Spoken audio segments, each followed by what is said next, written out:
Welcome to Dr. Mercola's Cellular Wisdom. Stay informed with quick, easy-to-listen summaries of our latest articles, perfect for when you're on the go. No reading required. Subscribe for free at mercola.com for the latest health insights. Hello, and welcome to Dr. Mercola's Cellular Wisdom. I'm Ethan Foster, and today we're examining how a Western diet during pregnancy can trigger liver damage in children even before they're born. I'm Alara Skye, ready to unpack the evidence.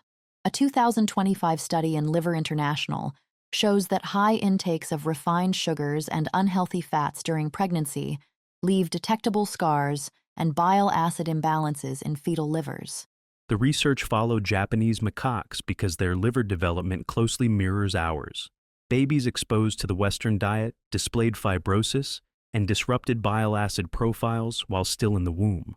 That's important, because early fibrosis marks the first step toward non-alcoholic fatty liver disease, a condition now affecting roughly 1 in 3 U.S. children, many of whom appear outwardly healthy. What stands out is that these infants weren't overweight and had no blood sugar issues, yet microscopic examination already showed fat buildup, inflammation, and collagen strands forming scar tissue. The investigators traced those changes directly to maternal food choices, specifically seed oil fats and refined sweeteners, demonstrating that prenatal nutrition programs liver vulnerability long before lifestyle factors in childhood take hold. Let's drill into mechanisms. How does a Western diet disrupt the fetal liver's normal regulation of bile acids? Bile acids help digest fats, but in excess they're toxic. In exposed fetuses, the genetic off switch that should curb bile acid synthesis stayed inactive, so acids accumulated, inflaming tissue and activating stellate cells that lay down scar proteins. The team also noted lower oxygen saturation in the fetuses from Western-fed mothers. How does hypoxia intensify the damage? Low oxygen stresses mitochondria, weakening cellular defenses. Combined with toxic bile buildup, it accelerates oxidative injury, fuels inflammation, and amplifies the signaling that drives fibrosis and abnormal bile duct growth. Speaking of ducts, the study reported premature and excessive bile duct proliferation. Why is that problematic? In a healthy liver, ducts expand gradually after birth.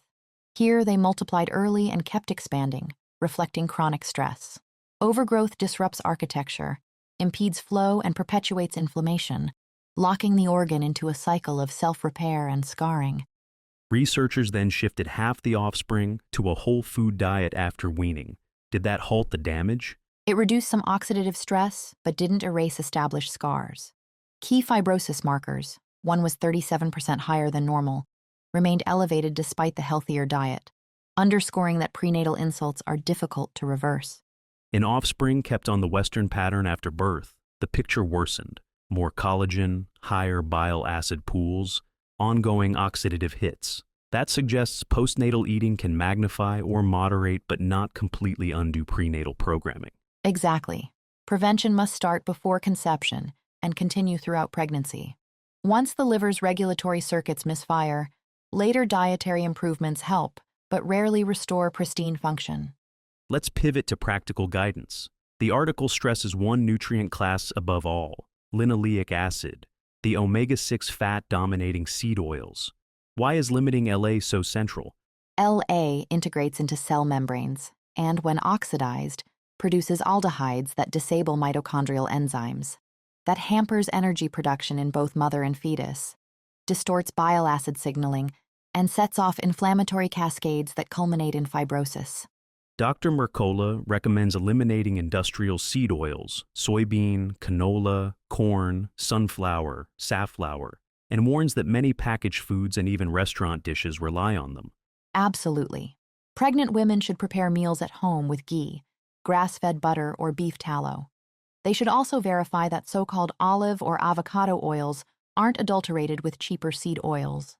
The target LA load he cites is below 5 grams per day, preferably under 2. That usually means strict avoidance of processed snacks, dressings, and fried offerings. Tracking intake for a few days with a nutrition app helps reveal hidden sources. Instant reductions often follow simple swaps: homemade vinaigrettes, fresh fruit instead of packaged dessert bars, and skipping deep-fried sides. Dining out is another landmine. Even healthy cafes typically saute vegetables in seed oils. During pregnancy, Mercola suggests keeping restaurant meals to an absolute minimum. When eating away from home is unavoidable, ask for food cooked in butter and request no dressings or sauces unless ingredients are disclosed. But the safest approach remains home-cooked, whole food plates.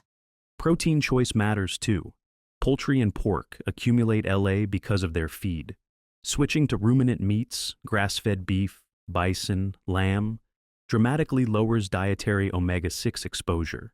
Pair those proteins with collagen-rich cuts or bone broth, add carbohydrates from ripe fruit and root vegetables, and include saturated fats for stable energy.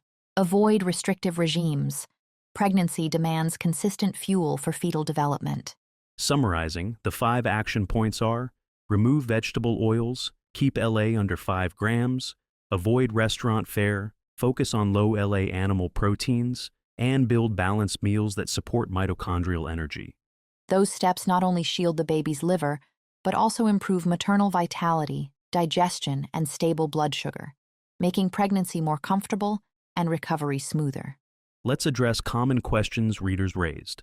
First, how exactly does an unhealthy prenatal diet injure the baby's liver? Western-style foods flood the fetus with La-derived oxidants and excess sugars, overwhelming antioxidant defenses, disrupting bile acid feedback loops, and activating scar-forming stellate cells before birth. Second, are outward signs of liver damage visible in newborns? Often not. Infants may appear well-nourished, yet liver enzymes, histology, or imaging reveal steatosis and fibrosis. This silent progression makes prevention crucial. Third, if parents improve the child's diet after birth, can the liver fully recover? Data say partial, not complete, reversal. Healthy eating postnatally lowers oxidative stress, but cannot fully dismantle collagen laid down in utero. Early intervention remains the strongest defense. Final question. What concrete steps protect fetal liver health during pregnancy? Remove seed oils, cap La below 5 grams, cook at home, prioritize grass-fed ruminant meats, and fuel mitochondria with whole food carbohydrates, collagen proteins, and saturated fats.